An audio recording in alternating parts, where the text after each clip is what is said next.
welcome to another month of Hidden in the Universal Vault. I'm Ryan, your host as always, and we are now officially in the month of October. I do believe October 2nd at the time I record this. And we all know it's spooky season, so throughout the entire month, I'm going to take a look at some horror and spooky movies that I have not watched. Let's kick off the month with a release by Blumhouse Productions, directed by Scott Dickerson, and produced by C. Robert Cargill, Ethan Hawke in The Black Phone. Now, The Black Phone is a movie that, and what I know about this movie, I heard about this movie. I remember this playing in my local movie theater, but I didn't get out to see this in theaters. So I saw it last year on Black Friday. I passed because honestly the cover didn't really sell me on the movie, but I hear a lot of people talking about this movie and people saying it's fantastic. It's an Ethan Hawke Blumhouse movie. He's done a few movies for the studio, including the original Purge, The Purge, the first one in the series. But I thought I'd go ahead and take a look at The Black Phone. And I gotta say, this movie is amazing. This movie is great. Now, let's talk about the plot before I get to my thoughts on the film and why I think this is a masterpiece. Basically focused on, it starts out in North Denver, 1978. What a good time period this set. I do believe the fall of 78. So, hopefully the viewfinder finds it. I don't know why it's not doing that. I do apologize. I'm going to go ahead and put more coasters. Well, whatever. You've probably seen the cover anyways. Let's continue. So, Ethan Hawke plays a guy known as the Grabber. So it starts out with, he's on a baseball team. It starts out with a good old game of baseball. So it's like your regular normal day. It was just basically just like a normal day, as normal. So he basically comes home from the game. All of a sudden we introduce to another kid who they're in a baseball game and the other team won. So he's riding his bike and all of a sudden he ends up being kidnapped by this mysterious person. We don't know who he is yet, but we get this like twisted opening, and I think it's just that Blumhouse touch that I think this movie works. Also has a brand new Blumhouse opening, which I like the new Blumhouse opening. It shows Michael Myers, the Purge character, is a bathtub, shoots out Blumhouse Productions. So that's the new logo that's introduced for this film. So basically, it's a crazy messed up film. So this main kid, he's basically lives with him and his sister live with an alcoholic father and their mother dies. So they're at school. She's getting called to the principal's office and she's spelling out F-bombs in front of the principal. These two not really cops, but they're more detectives. They go and they ask clues about where these kids are, where are these kids at? And the question is, no one knows. And then the same kid walks back home. Turns out he's a magician. Supposedly the writers wanted to inspire John Wayne Gacy. He was the clown killer. He was a magician like that. Keep in mind, this was eons before the National Missing Exploited Children that John Walsh found. So this was inspired before that event happened. But you talk about a movie right there, like, holy crap, this movie is so good. So he's kidnapped by the guy, not to compare with whatever, let's just move on. So he basically gets kidnapped by the Grabber. We don't know who he looks like. We sometimes see his mouth, we sometimes see his eyes. We don't know what he looks like. So he's held hostage, and he's asked, I'll get you some breakfast and a soda. Would you like a soda there, kiddo? So he gets him a soda, basically to keep him hostage. So he gets breakfast, he puts the tray on the table, he eats like a carnivore. He's just eating really, really fast, like it almost looked like he starved himself. So when he found that food, he eats it really fast. So the other sister, before that even happens, he spots his sister getting belted by the alcoholic father. Yes, the father is a complete alcoholic. He's belting the kids. Not whipping them, but belting the kids. This is eons before child abuse ever existed. But I'm sitting there like, like that. And I came close to crying. It's heartbreaking when a kid gets belted. It's really hard. So he tells his daughter, do not put ice on that young lady. It's really heartbreaking.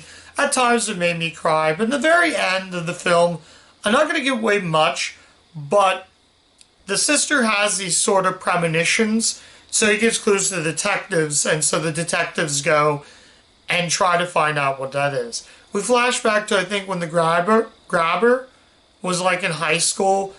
There's a lot of like school fights and people getting bloodied and mashed. And the grabber killed a bunch of these other kids. That's not a spoiler. That's meant for the film. So, yeah, it's a crazy film. I don't want to go too in detail with the film, but yeah, it's like, wow. It's like, this movie, like I said, is amazing, but the ending climax is so good. Not going to give away how the ending climax is, but basically, if you revolve around, let's just put it this way, the kid comes out to be a hero. I don't know if I gave that away, but he's hailed as a hero. So we'll just leave it at that. You got to see the twist ending for yourself. There's so many clues, like he'll pick up dirt and toss it to make one giant hole. He'll put it in the toilet, but normally when dirt comes in there, it clogs up. But I think I'm going to mention that. And wow, what a movie this is. The movie is so good. I feel like this is Ethan Hawke's best performance. He plays this chilling guy named the Grabber.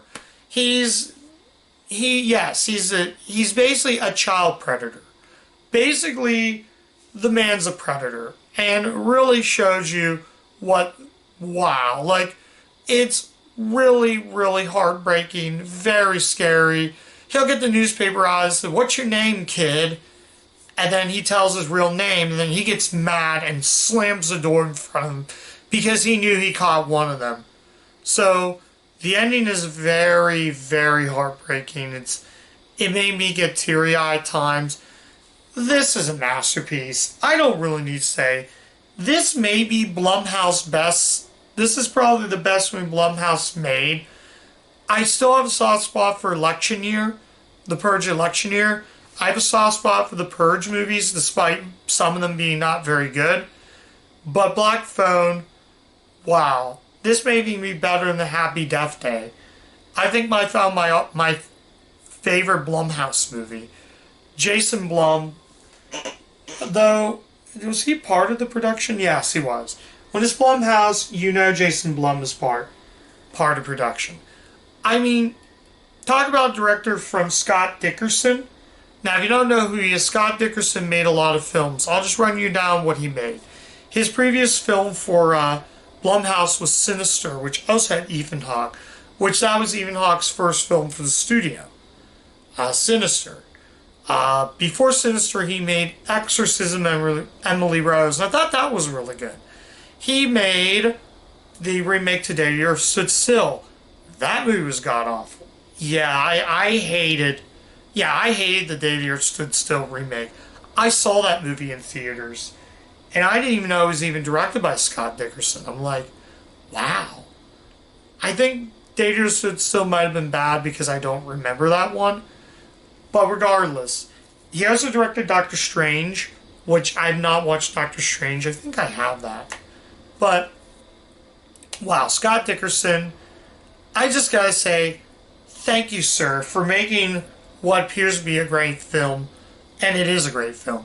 This is based on a short story from 2005? 4, 5? I think it was 2004. I'm like, how did I not know that didn't even exist? I was alive in 2004. But I think I'm going on tension. I forgot to tell what the other cast was.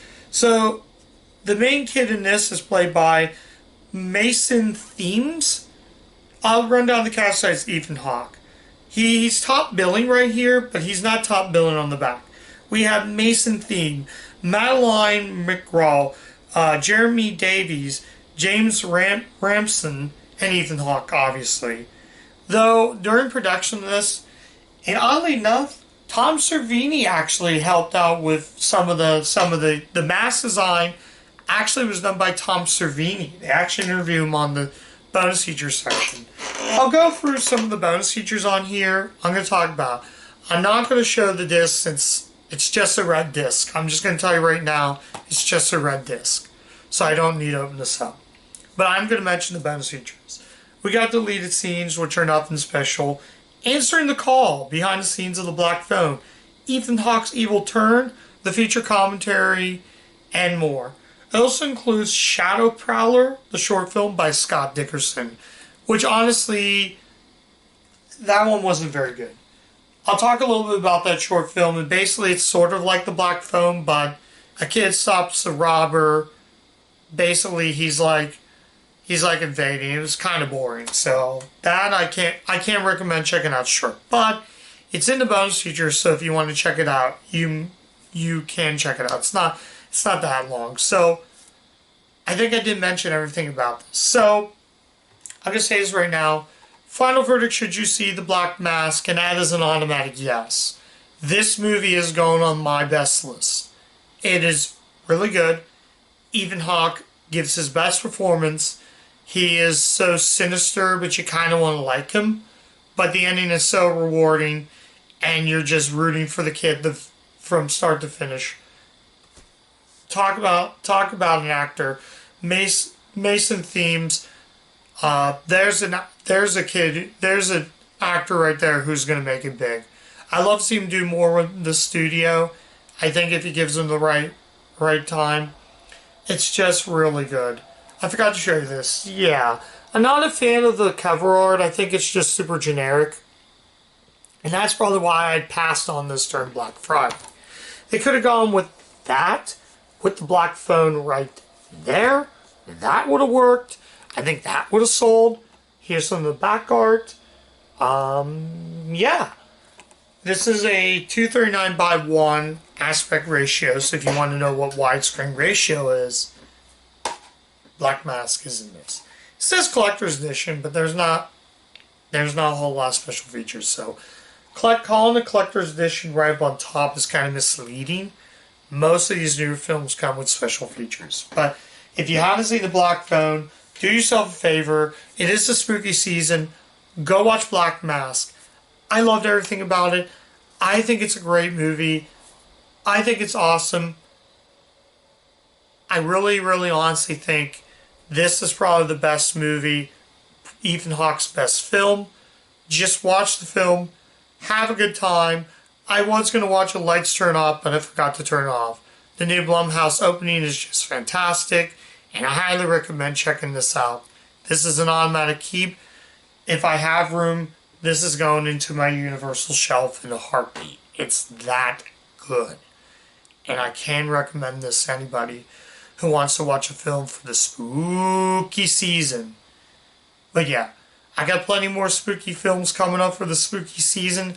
So come back to the channel. All throughout October, I'm going to be doing some horror films. You're going to see more Blumhouse on this channel. So just like, subscribe, do all that. Click the bell. If you want to watch any of my other films, I got a playlist for all my spooky films. So yeah, I got like horror and sci-fi and just spooky movies in general. So go check out the channel. I have plenty of other reviews. Hopefully you guys will come back next time. I hope to have another review very soon. So I'll catch you guys next time. Bye.